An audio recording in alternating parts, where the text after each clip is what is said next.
Bienvenue dans Défense Zone, votre podcast spécialisé dans les questions de défense et de sécurité.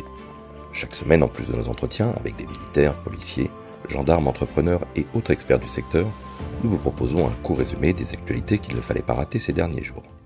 Sport. Dimanche 10 septembre, au stade de la Rabine, à Vannes, l'équipe de France militaire de rugby a remporté la finale de la Coupe du Monde face aux Fidji 25-22 après des prolongations. Malgré un retard à la mi-temps, les Bleus ont réussi à s'imposer contre les doubles tenants du titre. Les Fidji, favoris de cette compétition, ont été battus par une équipe française déterminée. Les Bleus ont montré une grande maîtrise lors de la première période, se montrant solides en touche et dans les mêlées. Cependant, la fatigue a commencé à se faire sentir avant la pause et 2 essais transformés par les Fidjiens ont souligné les difficultés de la défense française. Seule une pénalité a permis à la France de marquer, affichant un score à la mi-temps de 3-14. Au retour sur le terrain, les Français ont retrouvé leur forme, marquant 2 pénalités à la 49e et 52e minute pour revenir à un essai des Fidji. Ils ont rapidement inscrit cet essai, 19-14 à la 55e minute, aidés par les avertissements successifs infligés aux Fidjiens. Les Fidji, de retour à plein effectif, ont répondu en égalisant 19-19 à la 65e minute. La tension était palpable et le match s'est finalement dirigé vers les prolongations. Au bout de celle-ci, le 15 de France est sorti victorieux, 22-19 à la 82e minute, porté par son demi d'ouverture. Ce scénario incroyable a été rendu possible grâce au soutien inébranlable du public de Vannes, capitale du rugby breton. Plus tôt dans la journée, la Grande-Bretagne avait battu les All Blacks 24-12 pour la 3e place du tournoi. Toujours du côté du sport, la délégation française des Invictus Games, composée de 22 athlètes issus de diverses branches militaires et de l'Office national des combattants et victimes de guerre, se rend en Allemagne pour participer à cette compétition sportive dédiée aux militaires et anciens combattants blessés ou handicapés. Du 9 au 16 septembre, les athlètes français prendront part à la 6e édition qui réunit 21 nations et compte 550 participants. Cette manifestation sportive, créée en 2014 sous l'initiative du prince Harry, se déroulera à Düsseldorf en collaboration avec les forces armées allemandes. Les épreuves engloberont 10 disciplines avec l'introduction du tennis de table cette année. Chaque athlète peut choisir les sports qui lui conviennent, indépendamment de son handicap, tout en devant opter pour un sport individuel et un sport collectif. Les règles prévoient un système de points basé sur les handicaps pour garantir l'équité entre les équipes. Pour les participants, l'objectif des Invictus Games n'est pas seulement la performance sportive, mais surtout la reconstruction personnelle. Les valeurs militaires telles que la cohésion, l'engagement, le respect, le courage et la résilience sont au cœur de cet événement. Les athlètes français ont bénéficié de 20 stages de préparation physique et psychologique organisés par le Centre national des sports de la défense, le CNSD, qui met en œuvre la politique sportive du ministère des Armées. De plus, grâce à un financement de l'ONACVG et de la France mutualiste, ils ont pu disposer de matériel, notamment de fauteuils, adaptés pour leur compétition. Marine nationale. En 2015, la France et le Royaume-Uni ont lancé le projet Maritime Mine Countermeasure, MMCM, confié à Thales dans le cadre du système de lutte anti-mine du futur, le SLAM-F. Le MMCM est l'un des 4 piliers de ce système, aux côtés des bâtiments bases des plongeurs des mineurs de nouvelle génération, des bâtiments de guerre des mines et d'un système d'exploitation des données de guerre des mines. Le MMCM a pour objectif d'identifier et de neutraliser les mines en utilisant un robot téléopéré et 3 drones sous-marins à partir d'un drone de surface qui agit comme un bateau-mer et est équipé d'un sonar remorqué. L'ensemble repose sur un système de mission appelé M-Cube. Ce système va considérablement améliorer les capacités de la Marine nationale et de la Royal Navy en permettant la détection d'objets de très petite taille, la neutralisation de mines jusqu'à 300 mètres de profondeur, contre une centaine actuellement, et une cartographie 3 fois plus rapide des fonds marins grâce à un sonar multifaisceau. De plus, il peut être déployé en moins de 48 heures, n'importe où dans le monde.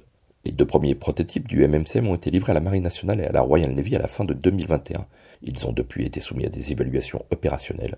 Une des dernières fonctionnalités à être testée était la neutralisation de mines par un robot sous-marin, ce qui a récemment été accompli avec succès à distance depuis un centre opérationnel à Brest. Le MMCM se compose d'un système permettant de détecter, classifier, localiser, identifier et neutraliser toutes les menaces, des plus élaborées aux mieux dissimulées, avec un grand niveau de précision et de fiabilité. Les données des sonars sont analysées en temps réel et ou après la mission grâce à un système de traitement et de visualisation basé sur des algorithmes d'intelligence artificielle. Les 6 MCM de série pourront être livrés à partir de 2024 à la Marine nationale et à la Royal Navy. Armée de terre. L'armée de terre a lancé sa transformation sous le commandement du Combat Futur, le CCF, et vise à moderniser ses équipements, simplifier son organisation et adapter son fonctionnement. Cette transformation, pilotée par le général d'armée Pierre Schild, le chef d'état-major de l'armée de terre, a pour but d'améliorer ses capacités opérationnelles. Le plan s'étend sur la période 2024-2027 et nécessite de préserver l'attractivité et d'améliorer la fidélisation des militaires, compte tenu des formations plus exigeantes et coûteuses. Une directive de préservation des effectifs doit être d'ailleurs publiée sous le timbre de l'état-major de l'armée de terre. Le commandement et contrôle C2 seront les premiers à subir des changements avec des mouvements liés à la transformation. L'armée de terre prévoit des modifications marginales dans ce plan de stationnement sans abandon de garnison, en utilisant principalement les infrastructures existantes. Dans l'Ouest, plusieurs mouvements sont attendus. Le COMSIC de Cesson-Sévigné changera son nom pour devenir CTNC pour Commandement Terre du numérique et du cyber, avant le 1er août 2024. La banque, pour Brigade d'appui numérique et cyber, sera créée toujours à Cesson-Sévigné le 1er août 2024. Toujours au même endroit, un bataillon cyber sera stationné. La date n'est pas encore précisée. La 808e compagnie de transmission sera elle créée en 2025 à Saint-Jacques-de-la-Lande pour être opérationnelle en 2028. La 807e compagnie de transmission et la 785e compagnie de guerre électronique quitteront quant à elles la région rennaise pour Strasbourg, au plus tôt en 2027. Autre annonce, cette fois-ci, l'état-major de la future brigade du génie s'installera à Angers, regroupant plusieurs unités de différentes divisions. Le 5e régiment interarmes d'outre-mer de Djibouti rejoindra, lui, la 9e BIMA dès janvier 2024. Corée du Nord. La Corée du Nord a récemment annoncé la construction d'un sous-marin nucléaire tactique d'attaque lors d'une cérémonie présidée par Kim Jong-un. Cette annonce vise à renforcer la force navale du pays, bien que des experts estiment que le sous-marin présente des limites et des vulnérabilités importantes. Lors de la cérémonie, Kim Jong-un a évoqué un plan stratégique tactique visant à moderniser en urgence les forces sous-marines et à développer l'armement nucléaire de celles-ci. La Corée du Nord prévoit également de convertir ses sous-marins existants en vaisseaux de combat équipés d'armes nucléaires. Cependant, des doutes subsistent quant à la capacité opérationnelle de la flotte de sous-marins compte tenu de l'âge avancé de certains navires. Selon des experts, les sous-marins présentés pourraient être une version améliorée d'un modèle précédent. Bien qu'il ait été modifié, il reste un modèle obsolète de classe Romeo à propulsion diesel-électrique datant des années 1950. Bien que ce nouveau sous-marin, manifestement, n'apporte pas de révolution en termes de capacité, il complexifie la menace nucléaire que représente la Corée du Nord. La Corée du Sud a critiqué ces développements, estimant que la Corée du Nord gaspille ses ressources dans des armements inutiles, tout en négligeant les besoins de son peuple. Les programmes d'armement nord-coréens sont perçus comme une menace par la Corée du Sud, les États-Unis et le Japon. De son côté, la Maison-Blanche a mis en garde contre toute vente d'armes de la Corée du Nord à la Russie en soutien à sa guerre en Ukraine. Cette démarche risquerait d'isoler davantage la Corée du Nord sur la scène internationale. Pologne. Après le déclenchement de la guerre en Ukraine, la Pologne a manifesté son désir de renforcer considérablement ses capacités d'artillerie à longue portée. Bien avant cela, en 2019, elle avait déjà approuvé l'achat de 20 lance-roquettes multiples LRM M142 HIMARS pour High Mobility Artillery Rocket System auprès de la société américaine Lockheed Martin. Plus tard, dans le cadre du programme Omar-K, la Pologne a conclu un accord avec la Corée du Sud pour l'achat de 288 lance-roquettes multiples K239 Chumu qui seraient montés sur des camions 8-8 fournis par les constructeurs polonais Shells. Mais la quête de renforcement des capacités ne s'arrête pas là. En février, la Defense Security Cooperation Agency, la DSCA, chargée d'approuver les demandes d'achat d'équipements militaires américains via la procédure FMS pour Foreign Military Sales, a recommandé au Congrès des États-Unis d'autoriser la vente de 18 M142 HIMARS supplémentaires à la Pologne, ainsi que 468 modules de changement et de lancement pour ce système. Cette transaction était estimée à 10 milliards de dollars, y compris la possibilité de fournir des munitions associées, notamment 45 missiles balistiques tactiques MGM-140 ATCMS pour Army Tactical Missile System d'une portée de plus de 300 km. Cette commande a été finalisée le 11 septembre lorsque le ministre polonais de la Défense, Mariusz Błaszczak, a annoncé avoir approuvé l'achat de 486 lanceurs HIMARS. Avec ceux déjà commandés en 2019, l'armée polonaise disposera de 500 lanceurs au total.